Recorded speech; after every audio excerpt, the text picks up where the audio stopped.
Yang Berhormat Ketua, sila Yang Berhormat Pulai. Bismillahirrahmanirrahim. Assalamualaikum warahmatullahi wabarakatuh dan salam sejahtera, salam madani. Datuk Speaker, saya ingin menyentuh beberapa perkara berkenaan dengan belanjawan ini. Pertamanya adalah kos rawatan 2017 bagi penyakit NCD, penyakit tidak berjangkit seperti kencing manis, darah tinggi, strok, kanser dan jantung, sakit jantung ini adalah sebanyak 9.6 bilion setahun. 73% kematian di negara ini berbunca daripada penyakit NCD ini. Dan selepas daripada COVID-19 ini, dia telah meningkat dengan lebih tinggi dan menyebabkan kesesakan di hospital. Sepatutnya perbelanjaan yang sebesar ini kita manfaatkan untuk pembangunan negara kita. Tidak dikhususkan untuk rawatan-rawatan yang sebegini.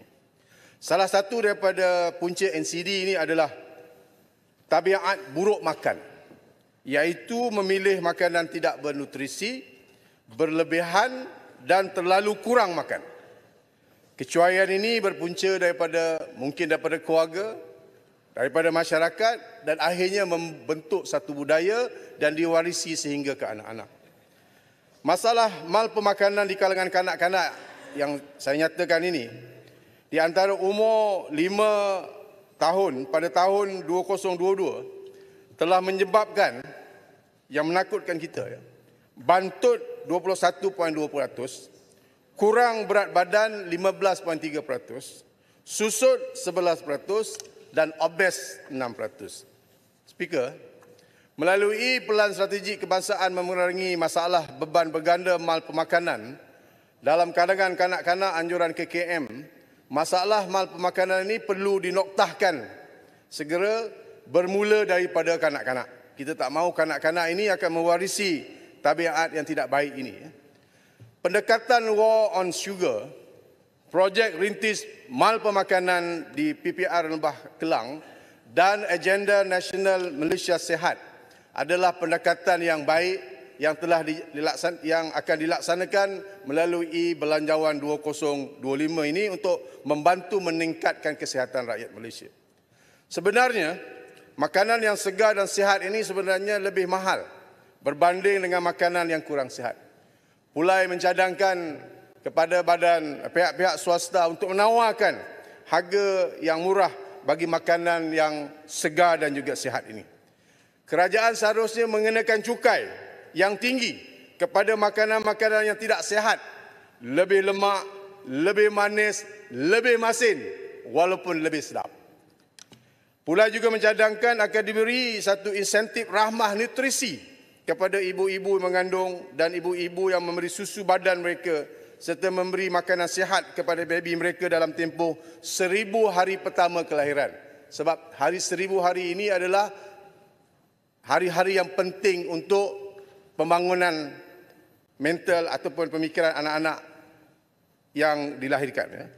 Pulai juga menyokong usaha KKM untuk menyediakan Akta Pemakanan Malaysia yang akan dibentang pada tahun hadapan untuk membimbing rakyat untuk hidup lebih sihat insya-Allah. Dan dalam pelan strategi ini juga pada dijangka tahun 2030 restoran-restoran perlu ditutup pukul 12 malam.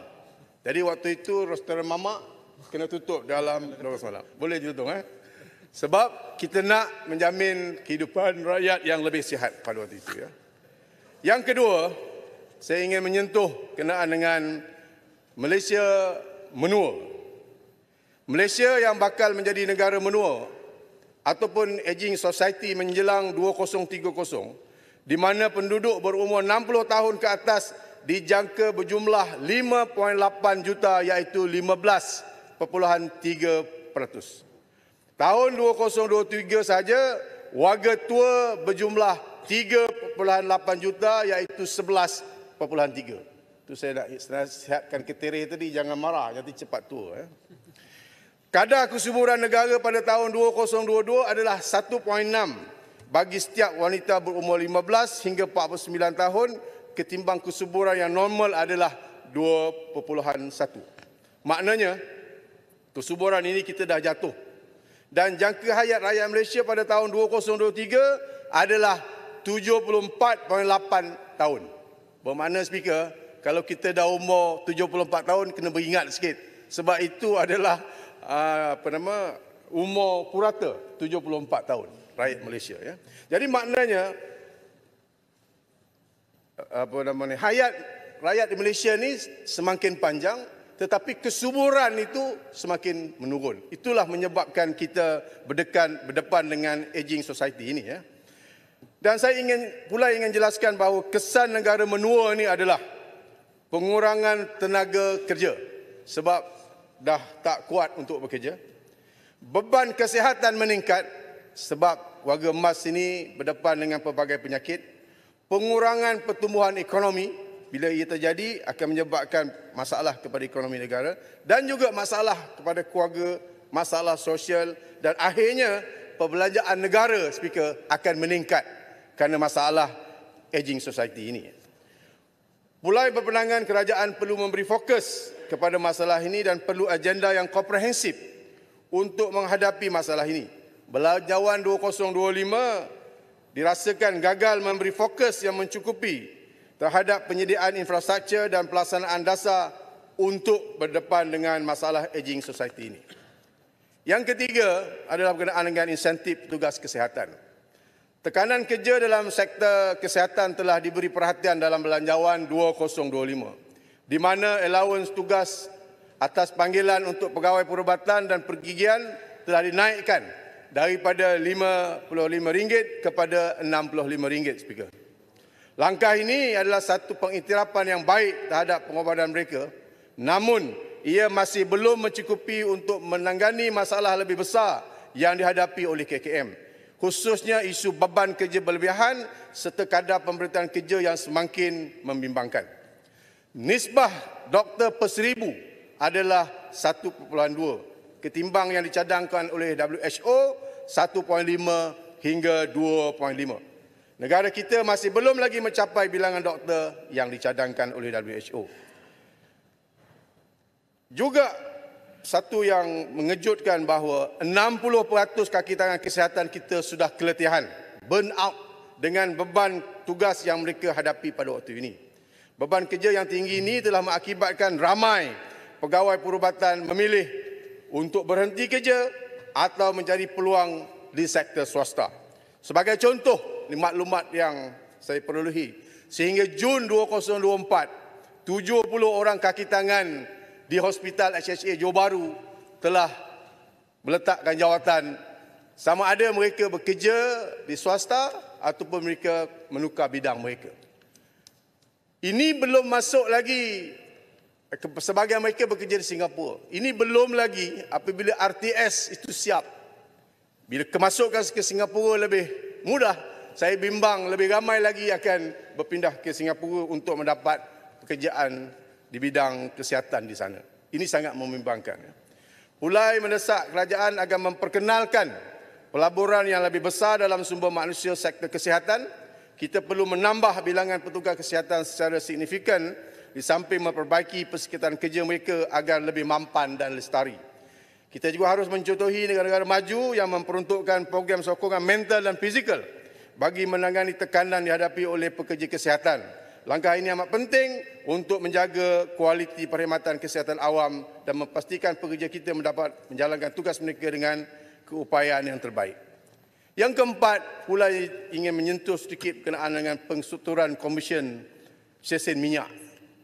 Subsidi bersasar diesel telah menjimatkan 4 bilion setahun. Subsidi bersasar RON insya-Allah bakal menjimatkan 8 bilion ringgit. Pro 2 akan mengeluarkan kereta EV bawah 100,000. 10 juta peruntukan penggunaan motosikal elektrik CKD akan dilaksanakan. Gaji minimum telah dinaikkan 1,700. Semua ini, polisi ini memang baik kepada rakyat negara kita ini. Tapi pula ingin bawa satu suara barisan hadapan industri peruncitan bahan api di seluruh negara yang mempunyai 4,000 usahawan. 70% mereka adalah usahawan Bumi Putera, 45,000 pekerja dan saiz industri ini bersaiz 50 ke 75 bilion setahun sedang berdepan dengan satu krisis yang serius. Penyesaran subsidi diesel telah mengakibatkan kenaikan kos kita 12 hingga 34% daripada Komisen Pengusaha. Dengan anggaran kos sedia ada sekitar 80% daripada Komisen, turun naik harga diesel akibat penyesaran subsidi telah menyebabkan kerugian, terutamanya penjual diesel yang bersubsidi melalui e-fleet card. Bagi penyesaran subsidi RON 95 pula, Speaker, diandaikan harga PAM RM3 seliter, dianggarkan kenaikan kos sekitar 12 hingga 26% daripada Komisen Pengusaha. Dengan kos yang sedia ada, sekitar 70% daripada Komisen, penyesaran subsidi RON 95 akan mengakibatkan margin keuntungan ini terlalu nipis, terutamanya penjualan bersubsidi secara elektronik. Maka itu dicadangkan oleh persatuan-persatuan pengusaha stesen minyak adalah komisen sedia ada ini distrukturkan semula kepada 10 hingga 12% daripada harga jualan minyak berbanding yang sebelum ini tidak berasaskan kepada jualan harga minyak. Pulai merasakan perstrukturan ini lebih bersifat progresif kerana tidak mengganggu turun naik harga minyak dan berpadanan dengan besarnya modal yang telah dikeluarkan. Berkenaan dengan mekanisme penyesaran subsidi RON 95, Pulai bersetuju dengan pandangan air hitam untuk mengenakan levy petrol kepada kenderaan T15. Semua rakyat Malaysia nanti bakal boleh mengisi minyak bersubsidi termasuk T15, cuma bezanya T15 ini kena perlu bayar levy petrol saja.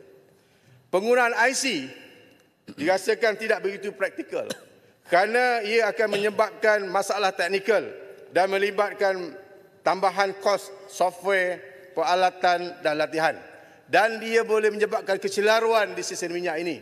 Bayangkan jika driver, pemandu kereta mewah yang dalam kumpulan B40, dia pergi ke stesen minyak, tunjukkan IC dia memperolehi minyak subsidi. Tetapi kereta itu adalah kereta T15.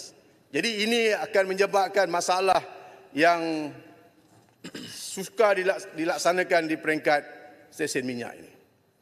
Yang kelima, saya nak menyentuh berkenaan dengan rumah strata kos rendah dan sederhana. Peruntukan hampir 200 juta untuk selenggara rumah strata kos rendah dan sederhana. Terima kasih kepada Kerajaan Perpaduan yang telah merancang untuk memberikan 200 juta ini.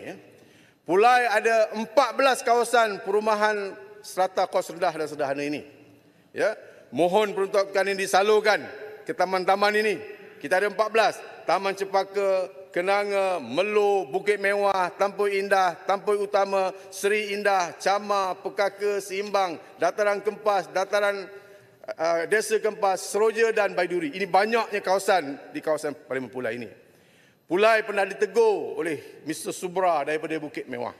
Dia menyatakan bahawa dalam manifesto PRU yang ke-15 yang lepas, dijanjikan bahawa rumah-rumah yang tidak diselenggarakan, tidak boleh diselenggarakan kerana ketidakcekapan ini, kerajaan ambil alih pentadbirannya. Jadi Pulai berpandangan sudah sampai masanya kerajaan menunaikan janji ini. 100 juta untuk memperkasakan komuniti PPR seluruh negara, sesuatu yang sangat baik. Pulai menyanjung usaha-usaha kerajaan ini memberikan 100 juta untuk memperkasakan komuniti PPR seluruh negara. Saya membawa suara sebahagian penduduk rumah strata kos rendah dan sederhana yang bermasalah. Komuniti mereka lemah, rumah mereka kecil, persekitaran mereka kusam, ramai yang telah berusia dan masalah mereka banyak. Mohon dipertimbangkan supaya mereka juga mendapatkan peruntukan seperti mana PPR perluhi. Begitu juga dengan COB. COB ini juga perlu diperkasakan untuk memastikan bahawa masalah-masalah yang berkaitan dengan perumahan ini dapat dilaksanakan. Seterusnya, Pulai ingin juga menyentuh berkenaan dengan peluang pekerjaan anak tempatan di zon ekonomi Johor. Perlukan ada satu polisi yang jelas supaya anak tempatan di kawasan Johor Bahru ini akibat daripada pembinaan ataupun usaha zon ekonomi ini supaya ditentukan anak tempatan untuk dapat bekerja dengan perolehi gaji yang lebih baik, dengan skill yang lebih baik dan juga diiringi dengan latihan-latihan yang sepatutnya. Dan yang terakhir sekali, Speaker minta sikit masa, iaitu berkenaan dengan SRJKT Ladang Semberong, di mana penduduk masyarakat India dikempas di Pulai ini memerlukan sebuah sekolah di kawasan Pulai ini ataupun juga Iskandar Puteri bersebelahan.